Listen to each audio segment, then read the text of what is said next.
اگر آپ کا دوست مخلص ہے اور آپ اس کی دکان پہ گئے، اگر چیز اس کے پاس ایک نمبر نہ ہو، پھر وہ آپ سے کیا کہتا ہے بھلا؟ کہ چیز میرے پاس نہیں ہے۔ ایسے ہے نا، آپ دوست کے پاس گئے، اس کی دکان ہے کسی بھی چیز کی ہے، آپ گئے ہیں کہ مجھے ایک نمبر چاہیے،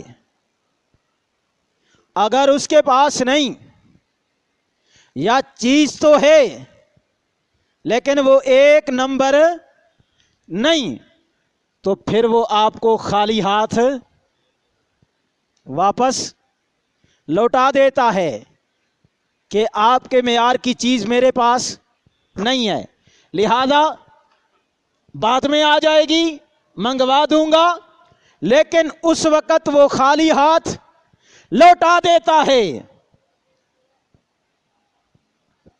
اگر عمر خالص نہ ہوتا،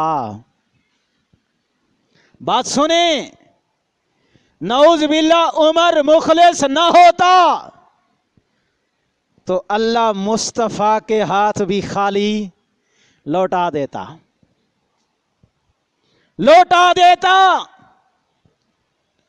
اور اس نے پیغمبروں کے ہاتھ خالی لوٹائے ہیں۔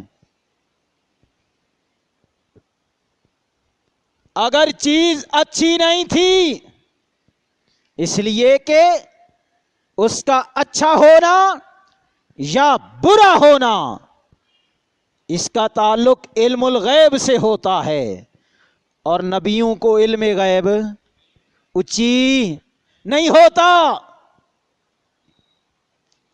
تو اللہ پھر ان کے ہاتھوں کو خالی لوٹا دیتا ہے۔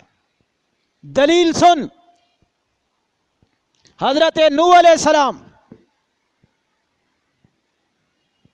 طوفان نوح میں بیٹا ہے، سامنے ڈوب رہا ہے، اور ایمان والے حضرت نوح کی کشتی میں ہیں، طوفان سے بچے ہوئے ہیں۔ وقت کے نبی نے ہاتھ اٹھایا کہ نہیں اٹھایا؟ دعا مانگی کہ نہیں مانگی؟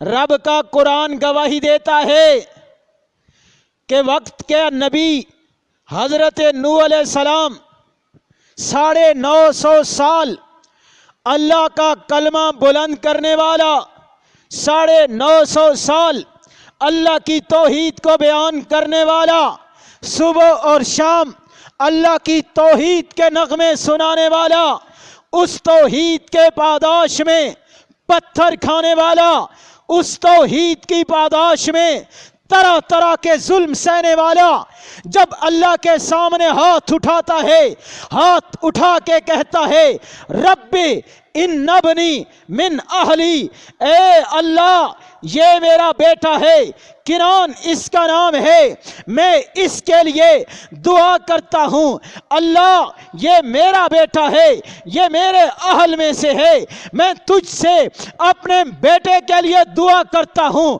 اللہ اس کو تو توحید سے منور کر دے، اس کو تو شرک سے نکال دے۔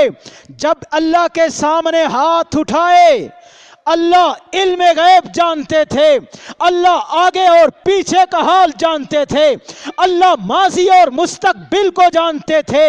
اللہ نے دیکھا میرا نبی مانگ رہا ہے، لیکن میرا نبی علم غیب نہیں رکھتا، میرا نبی نتیجہ نہیں سمجھ سکتا، کل کیا ہوگا نبی کو نہیں پتا، نبی کے حق میں فائدہ ہے نبی کو نہیں پتا، نبی کے حق میں نقصان ہے اس کو نہیں پتا، لیکن مجھے سب پتا ہے، میرے نبی نے مانگا ہے لیکن نبی کے حق میں فائدہ نہیں ہے، ہاتھ خالی لوٹا دیے، ہاتھ خالی لوٹا دیے، اور ساتھ میں کہا یا نوح انہ لیس من اہلک انہ عمل غیر صالح، میں تیرے ہاتھ خالی لوٹا رہا ہوں، اس کو میں نے تیرے اہل کی رجسٹر سے نکال دیا ہے، یہ تیرے حق میں مفید نہیں ہے، یہ تیرے حق میں مفید نہیں ہے۔ تو جو نبی کے حق میں مفید نہیں ہوتا، اللہ اس سے ہاتھوں کو خالی لوٹا دیتا ہے۔ دوسری مثال سن، خلیل کس کا لقب ہے؟ حضرت ابراہیم کا۔ کون ابراہیم؟ جو خانہ کعبہ بنائے، جو خانہ کعبہ کی تعمیر کرے۔ کون ابراہیم؟ جو اپنے بیٹے اسماعیل کی گردن پر چھری چلائے۔ کون ابراہیم؟ جو اللہ کے حکم پہ بیوی بچوں کو جنگل میں چھوڑ کے آئے۔ کون ابراہیم؟ جو اللہ کی رضا کے لیے اپنا ملک چھوڑے، وطن چھوڑے، علاقہ چھوڑے، خاندان چھوڑ دے، وہی خلیل اللہ کے سامنے ہاتھ اٹھاتا ہے۔ اٹھائے کہ نہیں اٹھائے؟ بولو، کس کے لیے اٹھائے تھے؟ باپ کے لیے۔ کس کے لیے اٹھائے تھے؟ باپ کے لیے۔ اللہ نے خلیل کے ہاتھ خالی لوٹا دیے۔ لوٹائے کہ نہیں؟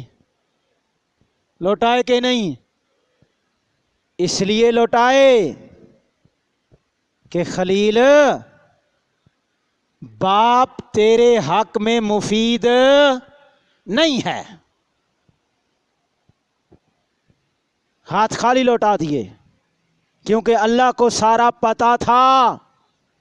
اللہ 2 نمبر چیز نہیں دیتا، جو نبی کے حق میں مفید نہیں ہوتی وہ نہیں دیتا۔ یہ 2 مثالیں۔ تیسری مثال، میرے اور آپ کے نبی، سب کہہ دو صلی اللہ ہو،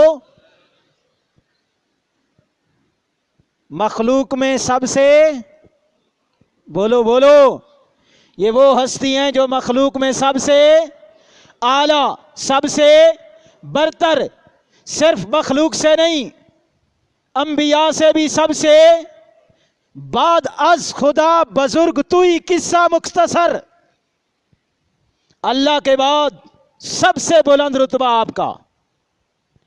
ہاتھ اٹھائے چچا کے لیے، ہاتھ اٹھائے کس کے لیے؟ چچا ابو طالب کے لیے۔ اور اللہ نے ہاتھ خالی لوٹا دیے اور کیا کہا؟ انکا لا تہدی من احببتا ولکن اللہ یہدی من یشاء۔ یہ آپ کے حق میں فائدے مند نہیں ہے۔ تو اگر نبی بیٹے کے حق میں ہاتھ اٹھائے، بیٹا باپ کے حق میں مفید نہیں، اللہ نے نبی نوح کے ہاتھ خالی لوٹا دیے۔ بیٹا باپ کے حق میں ہاتھ اٹھائے، بیٹا ابراہیم خلیل جیسا ہو، لیکن رب جب دیکھے کہ بیٹے کے حق میں باپ مفید نہیں تو بیٹے خلیل کے ہاتھ خالی لوٹا دے۔ ارے مصطفیٰ صلی اللہ علیہ وسلم چچا کے لیے مانگیں، رب خالی ہاتھ لوٹا دے۔ ادھر جب اللہ کے نبی نے عمر کے لیے ہاتھ اٹھائے، اگر عمر مفید نہ ہوتا، اللہ کی قسم رب جیسے باقیوں کے لیے ہاتھ خالی لوٹاتا، یہاں مصطفیٰ کے لیے بھی ہاتھ خالی لوٹتے، لیکن عمر مفید تھا، تبھی اللہ نے محمد کی جھولی میں ڈالا۔ عمر مفید نہ ہوتا، رب مصطفیٰ کی جھولی میں نہ ڈالتا۔ نعوذ باللہ، اگر عمر فاطمہ کے حق میں اچھا نہ ہوتا، رب مصطفیٰ کے دامن میں کبھی نہ ڈالتا۔ نعوذ باللہ، اگر عمر اہل بیت کے حق میں اچھا نہ ہوتا، رب مصطفیٰ کے دامن میں کبھی نہ ڈالتا۔ اگر عمر مصطفیٰ کی بیٹی کے دروازے کو آگ لگاتا، رب کبھی مصطفیٰ کے دامن میں نہ ڈالتا۔ رب محمد کی قسم، اللہ نے عمر کو دیکھا، عمر بے عیب تھا اسی لیے دیا، عمر مفید تھا تبھی اللہ نے دیا، عمر مصطفیٰ کے لیے بھی اچھا تھا، اسلام کے لیے بھی اچھا تھا۔ اسی لیے اللہ نے محبوب کی ہوئی دعا کو قبول کر کے نبی کے دامن سے وابستہ کر دیا۔ یہ ہے عمر نبی کی دعا کا ثمر ہے۔ اگر خدا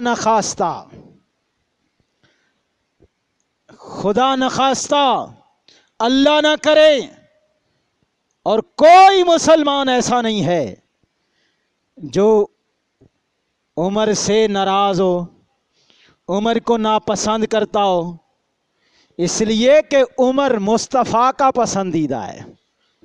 کس کا پسندیدہ ہے؟ بول، سارے بولو، کس کا پسندیدہ ہے؟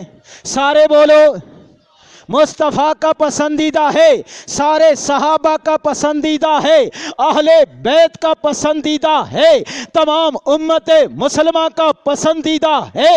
اگر پسندیدہ نہ ہوتا، جو چیز اللہ کو پسند نہیں ہوتی وہ مصطفیٰ کے قریب نہیں بھٹکتی۔ اگر مصطفیٰ کو بھی پسند تھے، رب کو بھی پسند تھے، تو پھر سفر میں بھی عمر حضور کے ساتھ، حضر میں بھی حضور کے ساتھ، مکہ میں حضور کے ساتھ، مدینہ میں حضور کے ساتھ، بدر میں حضور کے ساتھ، حنین میں حضور کے ساتھ، احد میں حضور کے ساتھ، تبوک میں حضور کے ساتھ، گنبد خضرا میں آج بھی رسول کے ساتھ۔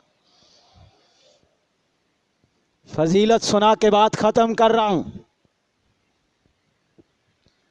حضرت عمار بن یاسر رضی اللہ تعالی عنہ بڑے عظیم صحابی ہیں۔ یہ وہ عظیم صحابی ہیں جن کے والد یاسر اسلام کے لیے شہید ہوئے۔ ان کی والدہ حضرت ام سمیہ رضی اللہ تعالیٰ عنہ اسلام کے لیے شہید ہوئیں۔ خود حضرت عمار دردناک طریقے سے شہید کیے گئے۔ گویا کہ بیٹا شہید، باپ شہید، ماں شہید۔ یہی حضرت عمار حضور کے پاس آئے، اے اللہ کے نبی، میں عمر کی فضیلت آپ کی زبان سے سننا چاہتا ہوں۔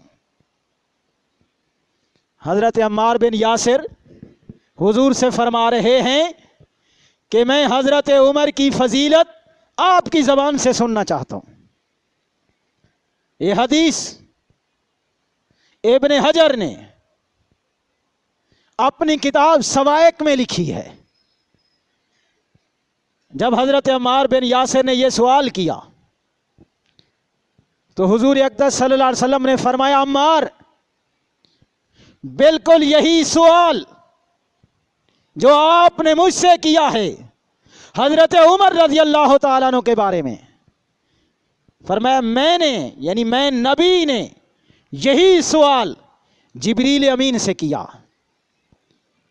کس سے کیا؟ کیا سوال کیا؟ اے جبریل، مجھے حضرت عمر کی فضیلت سنا۔ یہی سوال میں نے جبریل سے کیا۔ تو جو جواب جبریل نے مجھے دیا، اے عمار، وہی جواب میں آپ کو سناتا ہوں۔ وہ جواب یہ تھا کہ جب میں نے جبریل سے عمر کی فضیلت کے بارے میں سوال کیا تو جبریل امین نے مجھے بتایا، آقا، اگر میں عمر کی فضیلت بیان کرنے کے لیے مجھے عمر نوح مل جائے، کتنی؟ عمر نوح مل جائے۔ عمر نوح تبلیغ کی 950 سال ہے، لیکن ان کی عمر 950 سال سے جو اپنی عمر تھی وہ زیادہ تھی۔ علماء نے 1050 سال لکھی ہے۔ تو جبریل آقا کو جواب دیتے ہیں عمر کی فضیلت اگر میں بیان کروں تو عمر نوح ختم ہو جائے، عمر کی فضیلت ختم نہ ہو۔ تو میرے بھائی تقاضا ہے اس بات کا، عمر سے پیار کرو، عمر سے پیار کرو، اس لیے کہ عمر سے پیار آقا نے کیا ہے، عمر سے پیار آقا نے کیا ہے۔ عمر سے پیار کرنا پیغمبر کی سنت ہے۔ عمر سے محبت کرو، اس لیے کہ عمر سے محبت آقا نے کی ہے، عمر سے محبت آقا نے کی ہے۔ عمر سے محبت کرنا آقا کی سنت ہے، عمر کی شان بیان کرنا آقا کی سنت ہے، عمر کے راستے پہ چلنا پیغمبر کی سنت ہے۔ آپ کو نہیں پتا اللہ کے نبی نے فرمایا کہ اللہ نے مجھے عمر ایسا دیا ہے، سابقہ امتوں میں کوئی ایک آدمی ایسا ہوتا تھا، نبی نہیں ہوتا تھا، رسول نہیں ہوتا تھا، لیکن اللہ اس سے باتیں کرتا تھا۔ میری امت میں عمر نبی نہیں، عمر رسول نہیں، لیکن عمر وہ ہے جس کے ساتھ خدا باتیں کرتا ہے۔ تو اس لیے میرے دوستو صحابہ سے محبت کرو، صحابہ سے محبت ایمان کا جزو ہے۔ پھر خلفائے راشدین سے محبت کرو، ان سے پیار کرو، ان سے پیار اور محبت یہ نبی کی سنت ہے۔ خبردار ان سے کبھی بھی ذرہ برابر بھی بغض دل میں نہ لانا، اس لیے کہ ساری زندگی انہوں نے حضور سے محبت کی ہے، حضور نے ان سے کی ہے۔ امتی ہے بھی وہی جو ان سے محبت بھی کرے، جو ان سے پیار بھی کرے، ان کے نقشے قدم پر بھی چلائے۔ اللہ ہم سب کو حضرت عمر فاروق رضی اللہ تعالیٰ عنہ سے محبت نصیب فرما دے۔ وآخر دعوانا